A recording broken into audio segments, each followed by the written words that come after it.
Shedeur Sanders and the Browns enter their second week of OTAs. The young quarterback fighting for a roster spot, maybe eventually fighting for the starting job. His dad, Deion, went on the Say What Needs to Be Said podcast with Asante Samuel and addressed reports that Shedeur wasn't prepared for meetings ahead of the NFL draft. We've all heard those whispers that caused him to fall to the 5th round. Here was Dad. When you sit up there and say something like, he went in a meeting unprepared, like, dude, Shedeur Sanders, who's had 6 different coordinators, who has still functioned and went up, leveled up every time we brought somebody new in, and you're gonna tell me you're gonna tell me he had on headphones, Shedeur. Anybody know my son, understand he's professional.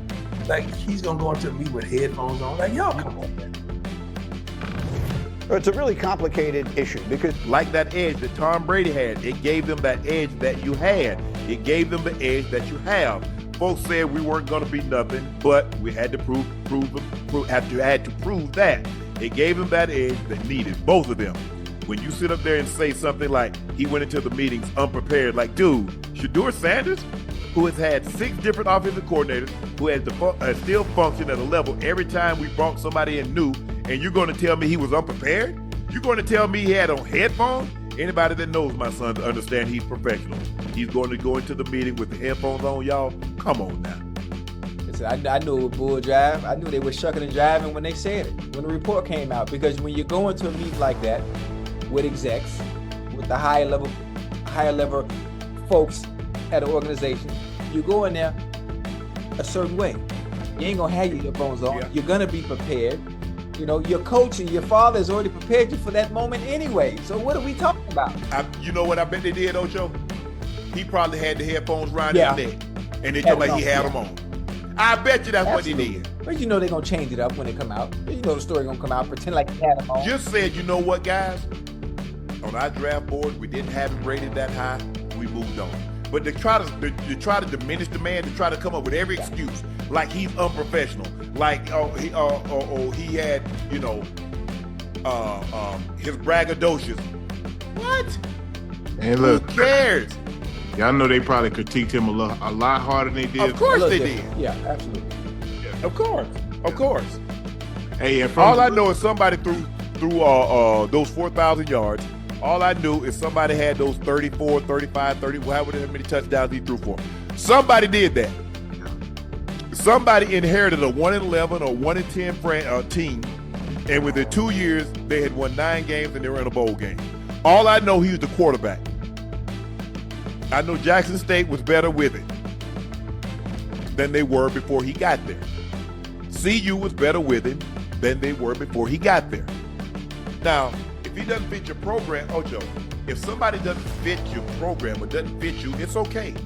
You don't have to say anything negative about said person, relationship or anything. If they're not for you, okay. Yeah. But you ain't got to try to dog them out to try to prep yourself up. You ain't got to do that to that man. Honestly, when it comes to the quarterback position, especially that team specifically, when it comes to picking quarterbacks, I mean, they've been missing for a very long time anyway. They ain't picked nobody since Eli. So whoever said that, and the Browns, y'all ain't did much better. Let's be real, y'all really hadn't had a quarterback since Testaverde, since Kozar in the supplemental draft in '84. Hey, look, I think this is gonna be good for him though. Like I said, just the little stuff that I've seen, Uncle Ocho, it seemed like he got his head down and he working, man. That's all you can do. I know, that's it.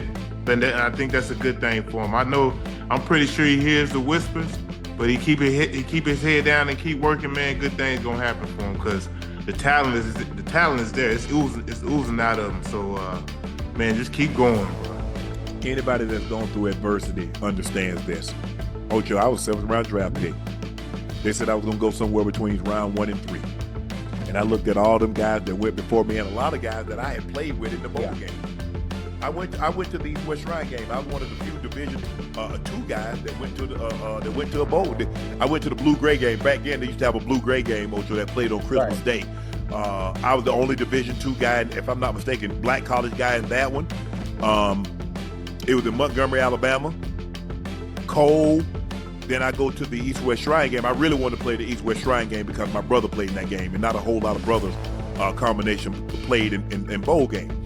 And so, and to see them guys, I'm like, man, you went to this place, you went to that place, bro. You'd have been the second or third receiver at Savannah State. I'm being, I'm being real. Right. And I'm just remember thinking, like, I remember calling my brother, and saying, I'm better than all these dudes here. I said, I'm better than all of them. I said, hell, if they want we play tight end, I can play tight end, and I'm better than all these dudes right here. Draft come along, I go see him, you go combine, Ocho, you run the line, and you catching and all that stuff. Hey, we ain't got no technique, Ocho. I'm just out there just raw talent. Knowing if somebody give me an opportunity, like somebody like, okay, teach me how to run routes, okay, this foot up, this foot back, okay, 10 roll to 12, drop, okay. This is man, all them dudes I saw. Go back and look at the wide receivers in my draft. Look at the tight ends in my draft.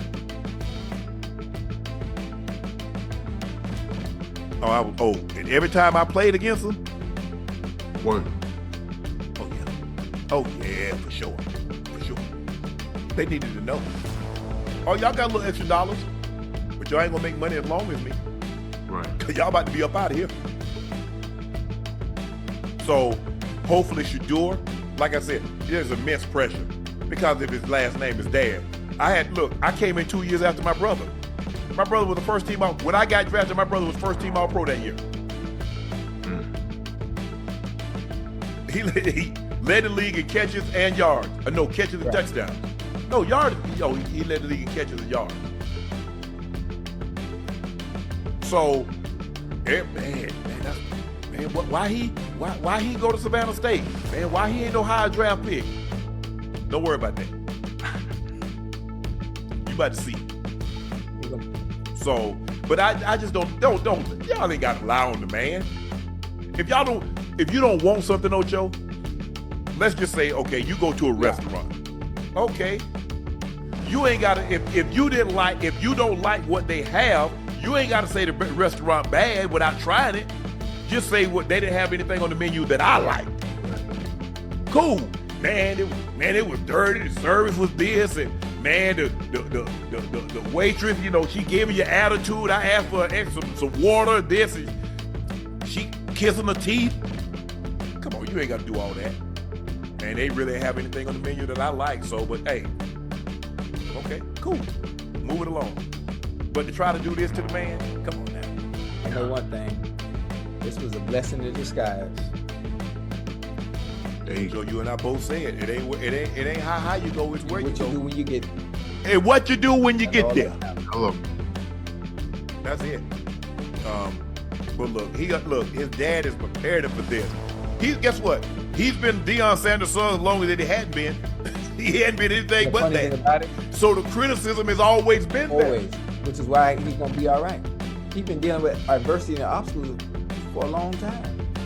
Very long time. So this is nothing new. I just hate though, Joe, when people do stuff like that, Joe. You know what I'm saying? Yeah. You ain't, like I said, if you don't think he fits your culture, Say that. cool, I got no problem with that. I ain't saying draft anybody that you don't think can be beneficial. But you don't have to come up with these excuses. Just say, hey, we didn't have him rated that high. We thought he was a day 2 selection. Cool. Ain't got no problem with that, Joe. Got no problem whatsoever.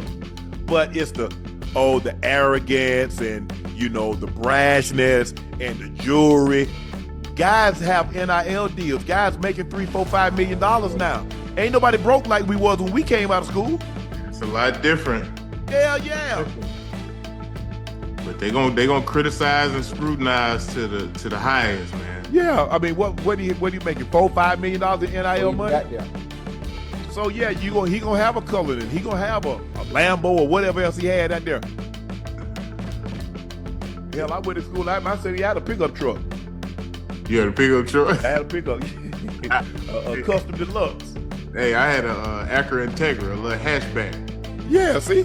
Hey, that thing get on the road and had no problem when I got on that freeway. It was stick shift. Hey, hey, you like manual? Man, listen. So going to my sophomore year, my auntie was like, "You can come get my car," because she worked at a car rental place, so she drove a different car every day. So I'm like, cool. I get over there to get the car. It's a stick shift. I'm like, man, I can't drive no stick. You learned quick though, didn't you? I called my uncle Tracy. He came over there, and we drove around Twin Lakes, it's a neighborhood. We drove around the neighborhood for like 30 minutes, Uncle Ocho. Then I got on the freeway, shot out to Fayetteville, 2.5 hours.